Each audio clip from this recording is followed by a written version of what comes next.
belong with me, and I belong with you.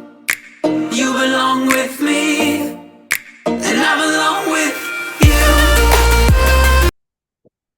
Well, hello, and welcome everyone to bite number 7 of our Pride Month video chat called Belonging Bite Size. I'm Danielle Wood.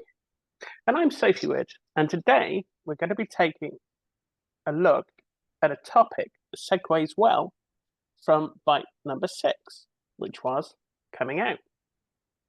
So today we're talking about what happens next. We do talk about suicide in this episode, so if that is triggering or upsetting, feel free to step away from the recording. Thanks, Sophie. Yes, last time we highlighted that there were some very real fears and mental health issues around coming out.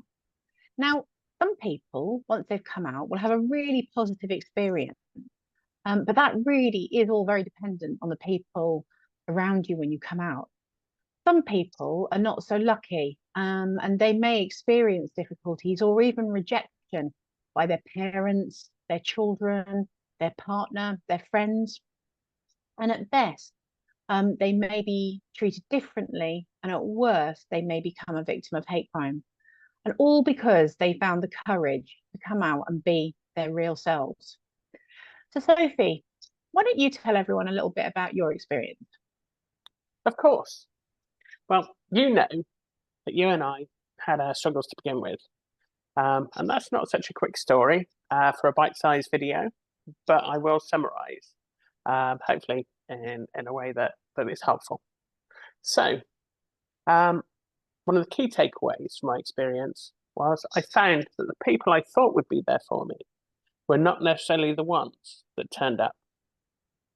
So my parents definitely did not know how to handle my truth.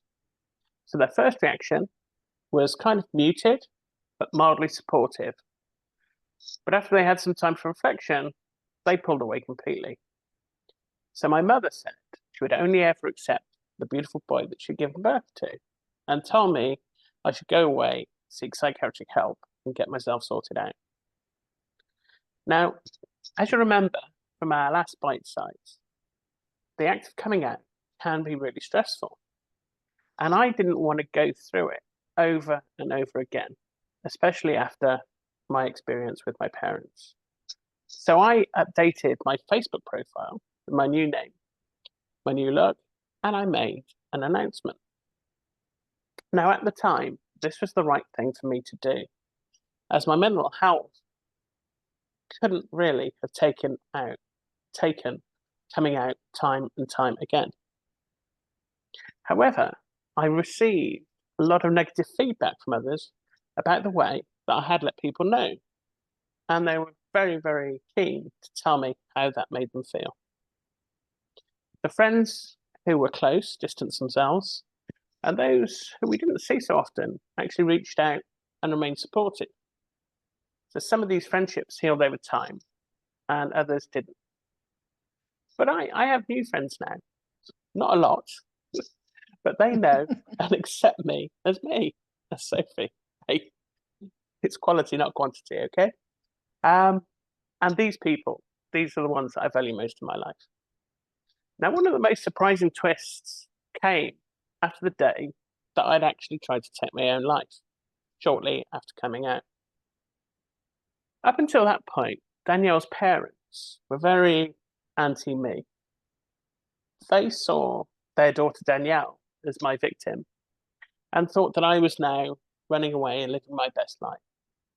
But they hadn't seen behind the curtain, and they hadn't seen all the elements that culminated in that horrible night.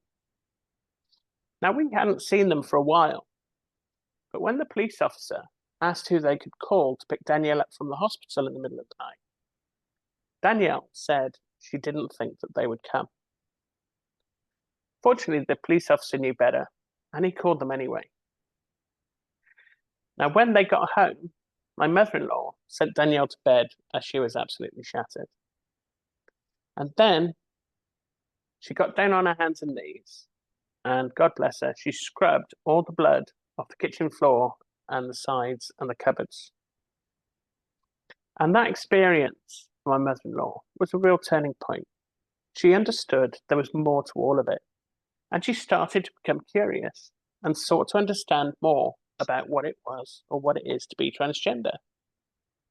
And she also brought my father-in-law on that journey, and she remained super supportive right up to the point that we sadly lost her in 2017. And after that, my father-in-law stepped in and has continued her legacy of support. But during that traumatic time, I was actually trying to remain an effective and valuable member of the team at my workplace. Yes, Sophie, there's a hell of a lot bubbling under the surface there that very few people were aware of, especially those at work. And, remember, that's why we say to people, be kind. We need to make that workplace a safe space where when all of this is going on, people can still feel like they belong, they have a place. And so on that note, I'd like to remind you that you can pop your comments or questions in this post. You can DM us if you prefer. And if you want to find out more about us, please do visit our website, www.belongingbase.com across the bottom of the screens. And we'd like to thank you for coming. And until next time, just say goodbye. Goodbye. To answer for, 'cause you belong with me, and I'm along with you.